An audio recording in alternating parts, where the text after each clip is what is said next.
ang hikalimtan ka.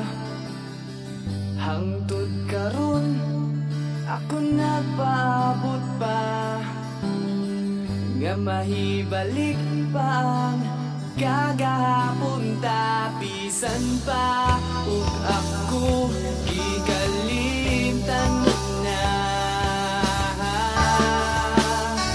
Bisan pa ug may lain ka na karon, ikaw lang gihapon ang igubaon.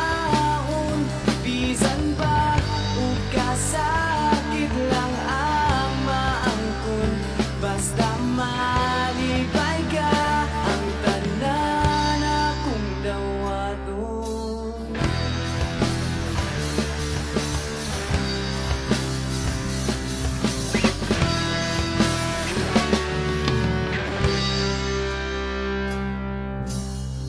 Nakita ko karon ang kahintang mo, lahi ra gyud sa